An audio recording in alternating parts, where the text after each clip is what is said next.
Hello student, नमस्कार, प्रणाम। 50 sense के आपके अपने चैनल पे आप सभी स्टूडेंट्स का स्वागत है। ये जो बैच है वो यूपीएससी, यूपीपीएससी एंड जितने अदर स्टेट एग्जाम्स हैं उन सभी के लिए बहुत ही ज़्यादा महत्वपूर्ण है। और साथ ही साथ ये जो बैच है वो हिंदी के लिए नहीं बल्कि इंग्लिश मतलब बाइलिंगुअल बैच है। तो आप सब विदाउट एनी हेजिटेशन आप हमें ज्वाइन कर सकते हैं। हम आप लोगों के लिए लेके आ रहे हैं मॉडर्न हिस्ट्री और जियोग्राफी की सीरीज। ये मेरी पहली इंट्रोडक्शन क्लास है, लेकिन ये नहीं है कि मैं इसमें सिर्फ मॉडर्न को ही कंप्लीट करूंगी। मॉडर्न प्लस मेडाइवल दोनों को कवर करते हुए मैं आगे चलूंगी। ये पहली क्लास है, इंट्रोडक्शन वीडियो है मेरी और प्लस सब्जेक्ट की भी। तो हम सबसे पहले आपको मॉडर्न की क्रोनोलॉजी को समझाएंगे कि हाँ कौन सी बुक लेंगे, कैसे पढ़ाएंगे। तो हम जो बुक लेंगे वो रेफरेंस बुक जो है वो स्पेक्ट्रम है। आपको पता है कि स्पेक्ट्रम बहुत अच्छी बुक है मॉडर्न हिस्ट्री के भी। और साथ ही साथ एनसीईआरटी, मतलब आपको पता ही होगा एनसीईआरटी बहुत ही ज़्यादा ज़रूरी है। और इस टाइम के एग्जाम्स में जितने भी एग्जाम्स हो रहे हैं, चाहे वो स्टेट पीसीएस का हो या यूपीएससी सीएससी का हो, तो उन सभी एग्जाम्स में मॉडर्न के क्वेश्चंस बहुत ही ज़्यादा आ रहे हैं। और ये नहीं है कि एंशियंट और मिडाइवल के नहीं आ रहे हैं, पर कंपेयर किया जाए तो मॉडर्न की बहुत क्वेश्चन आ रहे हैं। हम शुरुआत करेंगे यूरोपियों के आगमन से और इसके बाद आज़ादी तक चलेंगे, मतलब हम पूरी सीरीज को कवर अप करेंगे। तो ये मेरी इंट्रोडक्शन क्लास है। मैं मेरा इंट्रोडक्शन दूँ तो मेरा नाम है दीक्षा तिवारी। मैंने ग्रेजुएशन किया हुआ है और इसके बाद मैंने मास्टर्स किया है केमिस्ट्री से।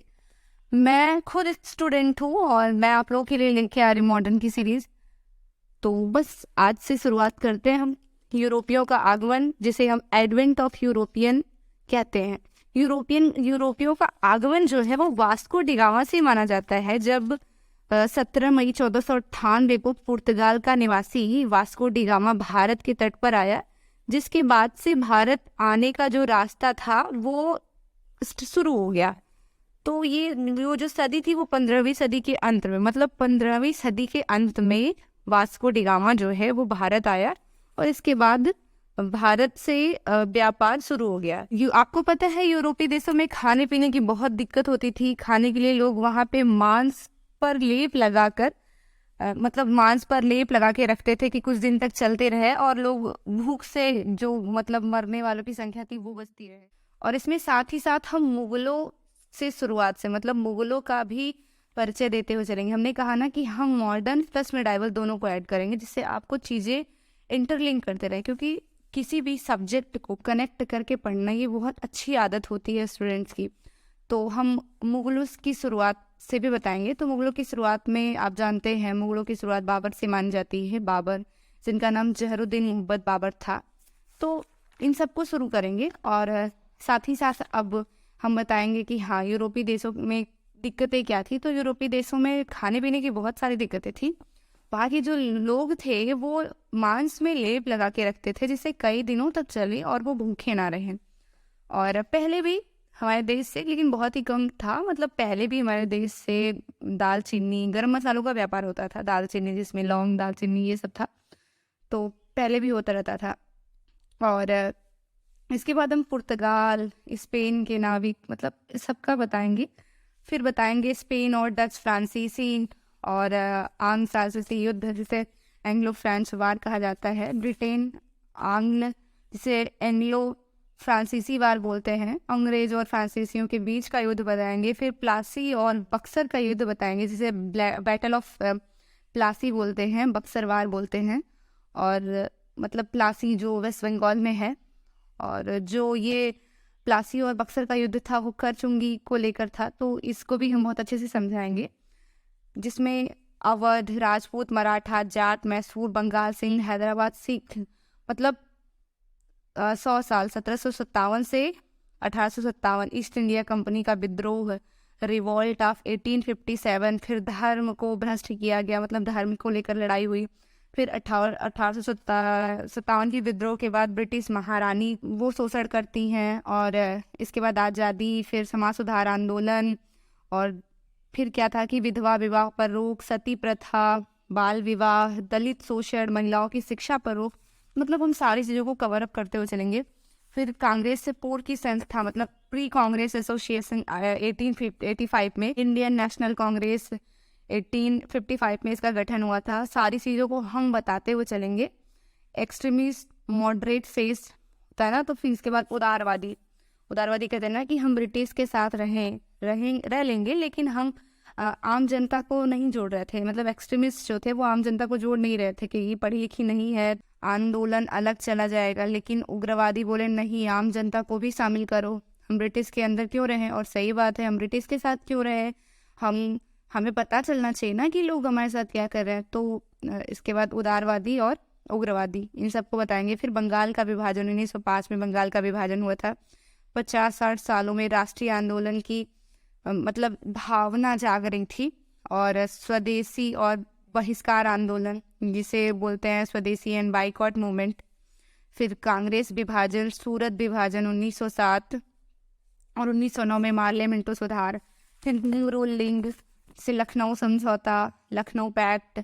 और रिवॉल्यूशनरी क्रांतिकारी, जो मतलब बहुत सारे क्रांतिकारियों का था, जिसमें लाल बाल पाल आएंगे, चंद्रशेखर आज़ाद, जिसमें ट्रेन की पटरियां उखड़वा देना, बम, ये सब भी बताएंगे। और इसके बाद गांधी जी का आगमन, मतलब इमरजेंस ऑफ गांधी। फिर उसके बाद सत्याग्रह है ब्रिटिश के खिलाफ, दक्षिण अफ्रीका के लोगों के लिए उन्होंने बहुत कुछ किया, तो वो सब बताते हुए चलेंगे। फिर गांधी जी मतलब चंपारण, अहमदाबाद, खेड़ा, ये तीनों आंदोलनों को हम ऐड करते हुए चलेंगे। और फिर रॉलेट एक्ट, मतलब सत्याग्रह के अगेंस्ट जो रॉलेट एक्ट आया। फिर जलियांवाला बाग हत्याकांड। और इसके बाद खिलाफत, तुर्की के खिलाफ खलीफा के लिए ब्रिटिश द्वारा चलाया जाता है जो, तो उस खिलाफत आंदोलन उसके लिए भी बताएंगे कि नॉन कॉपरेशन मूवमेंट जिसे बोलते हैं। क्रांतिकारियों का दूसरा चरण आ जाएगा, जिसमें हमारे भगत सिंह, सुखदेव, राजगुरु। और इसके बाद आता है 1927 में साइमन कमीशन, ब्रिटिश के नियमों को देखना और फिर भारत के लिए नए कानून बनाना। मतलब हम ब्रिटिश के नियमों को भी देखें, भारत के लिए नए कानून बन रहे हैं, लेकिन उसमें कोई भारतीय शामिल नहीं था, तो उसको भी बताते हुए चलेंगे। इसके बाद भारतीयों से कहा गया कि यदि तुम्हारे पास दम है तो तुम अपने लिए खुद कॉन्स्टिट्यूशन बनाओ।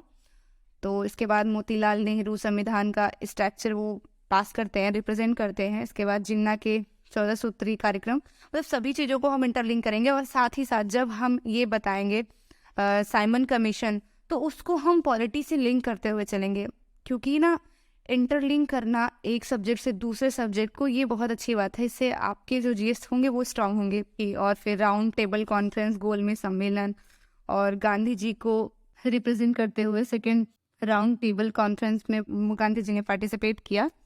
इसके अलावा ये जो राउंड टेबल कॉन्फ्रेंस थी वो 3 बार होती है, तो किसी भी राउंड टेबल, मतलब गांधी जी ने सेकंड राउंड टेबल में पार्टिसिपेट किया था, इसके बाद किसी में पार्टिसिपेट नहीं किया। इसके बाद आता है पूना पैक्ट 1932, गांधी जी और अंबेडकर जी के बीच में। तो इसके बाद आता है दिल्ली चलो, इंडिविजुअल सत्याग्रह, दिल्ली चलो आंदोलन। सेकेंड वर्ल्ड वार 1939 से 1945, क्वाइट इंडिया मूवमेंट, भारत छोड़ो आंदोलन। और फिर की इंडिपेंडेंस विथ पार्टीशन। फिर ब्रिटिश के समय में शासन व्यवस्था कैसी थी। तो ऐसे ही जो हमारा ये मॉडर्न है, उसको हम मॉडर्न प्लस मेडाइवल ऐड करते हुए फिर आप लोगों को ये जो सिलेबस है वो पूरा कराएंगे। तो हमने कहा कि किसी को जानने से पहले उसका इतिहास जानो, तो सबसे पहले आप ये जो इंट्रोडक्शन वीडियो है उसे देख लीजिएगा, उसे समझ लीजिएगा, और इसके बाद हम क्लासेस को कंटिन्यू करेंगे। तो फिर चलिए हम शुरुआत करते हैं अपने हिस्ट्री के क्लास की। भारत में दौर चल रहा था मध्यकालीन और यूरोप में आधुनिक यूरोप का। वहाँ पर मुगल वंश का शासक था। ऐसे में भौगोलिक मार्ग की खोज होती है। शुरुआत हो गई थी, यूरोप से भारत में व्यापार करने आते हैं। ऐसा नहीं है कि पहले यूरोप से व्यापार नहीं होता था। सिंधु घाटी सभ्यता से लेकर भारत इतिहास काल से लेकर स्थलीय मार्ग से शुरू था। इसी दौरान यूरोपीय कंपनियों का आगमन होता है, लेकिन जब स्थलीय मार्ग अवरुद्ध हो जाते हैं 1453 में स्थलीय मार्ग जब अवरुद्ध हो जाता है तो तुर्की के क्षेत्र पर अरबों का आक्रमण हो जाता है और उसी पर अपना अधिकार जमा लेते हैं वो। फिर इसके बाद अधिकार के बाद यूरोप में भारत में व्यापार बंद हो जाता है। इसके बाद यूरोप में भौगोलिक खोज की शुरुआत होती है और समुद्री मार्ग से विभिन्न स्थलों का पता चलता है वहाँ पे कि, और बताते चले तो इस क्षेत्र पे सबसे ज्यादा दिलचस्पी जो थी वो स्पेन और पुर्तगाल देश की थी। 1492 को जब कोलंबस अमेरिका की खोज के लिए निकला तो उसने अमेरिका की खोज की, और इसके बाद 1498 में पुर्तगाली वास्को डी गामा ने भारत की खोज की। 1453 की जो घटना थी, मतलब जो स्थलीय मार्गों का अवरुद्ध होना था, वहीं से एक भौगोलिक क्रांति की शुरुआत होती है। व्यापारिक क्रांति जिसे बोल सकते हैं, समुद्री मार्ग की खोज से ही शुरुआत। पुर्तगाली ईस्ट इंडिया कंपनी जो है 1498 को आने के 5 वर्षों बाद 1503 में कोचीन में इनकी कंपनी की स्थापना होती है। इसके बाद आते हैं अंग्रेज। मतलब अंग्रेज आए भले ही पहले थे, पर उनकी कंपनी की स्थापना पहले नहीं हुई थी। तो इसके बाद महारानी एलिजाबेथ फर्स्ट ने ब्रिटिश ईस्ट इंडिया कंपनी की जो स्थापना वो 1600 में कर ली थी, मतलब आ गई थी। और इसके बाद 1608 में सूरत में इनकी कंपनी की स्थापना हुई थी। इनके स्थापना की कहानी थोड़ी बड़ी है और इससे लेकर काफ़ी क्वेश्चन आते रहते हैं, तो चलिए हम आपको बताते हैं। ब्रिटेन से जो अधिकारी आए थे वो जहांगीर के दरबार में गए व्यापारिक फैक्ट्रियों के अनुमोदन को लेकर, मतलब वो अनुमोदित कर रहे थे, बता रहे थे कि कैसे स्थापित करना है जहांगीर। तो 1608 में व्यापारिक फैक्ट्री का बनाने का उन्हें जो है अनुमोदन जहांगीर ने दे दिया। काम शुरू हो गया था और किसी कारणवश जहांगीर क्रोधित हो गए और जो फैक्ट्री बनाने का कार्य था वो रोक देते हैं। इसी बीच अंग्रेज मसूलीपट्टम में जाकर 1608 में फैक्ट्री बना देते हैं। 1613 में जाकर कंप्लीट हो जाती है। और 1608 में सूरत में शुरू हुई थी जो वो 1611 में मसूलीपट्टम में पहले पूरी हुई। लेकिन 1613 में आकर जो सूरत की कंपनी थी उसे पूर्ण कर लिया गया। मतलब जो कंपनी 1608 में सूरत में शुरू हुई थी वो किसी कारणवश बंद हो गई। इसके बाद जो अंग्रेज थे वो चले गए मसूलीपट्टम में गए। मसूलीपट्टम वो लोग गए 1608 में, और 1613 तक जो है वो काम जो है वहाँ पे पूरा किए। इसके बाद फिर डच, जिन्हें हम हॉलैंड, नीदरलैंड ये सब कहते हैं, वो लोग 1602 में आने के बाद 3 वर्ष बाद वो मसूलीपट्टम में जाकर 1605 में अपनी कंपनी को बना लेते हैं। इसके बाद फिर आते हैं फ्रांसीसी 1664 में। 1664 में आने के 4 वर्ष बाद वो सूरत में ही करते हैं, तो थोड़ा सा ध्यान दीजिएगा क्योंकि ये थोड़ा फंसता रहता है सवाल। तो फ्रांसीसी जो है 1664 में आने के बाद 1668 में अपनी फैक्ट्री बना लेते हैं। यहाँ तक की हो गई आप लोग की कंपनी कब आई और स्थापित हुई। अब बताते हैं कि जब पुर्तगाली आए व्यापार करने, तो अफ्रीका के क्षेत्र को क्रॉस करते हुए जब यूरोप के क्षेत्र में आए पुर्तगाली, इसी मार्ग का नाम जो है वो केप ऑफ गुड होप, इसी मार्ग से वास्को डी गामा कालीकट बंदरगाह आए थे। बड़ी संख्या में उन्होंने मसालों, कपड़ों सबका व्यापार किया और सब लेकर वापस पुनः पुर्तगाल जाते हैं। वहाँ पे जाकर वो यहाँ जो भारत से व्यापार करके लेके गए, वहाँ जाकर उन्होंने बेचा। बेचने का जो मुनाफा था वो 60 गुना था और ये बहुत ही रोचक था। फिर 1500 ईस्वी में पुर्तगाल से एक और समूह आता है जिसे पेड्रो अल्ब्रेज के नेतृत्व में आया। 1498 में वास्को डी गामा और 1500 में पेड्रो अल्ब्रेज, ये भी व्यापार के ही मंसूबे से भारत आता है। और पुनः 1502 में फिर से वास्को डी गामा यहाँ पे व्यापार संचालित करने के लिए आते हैं।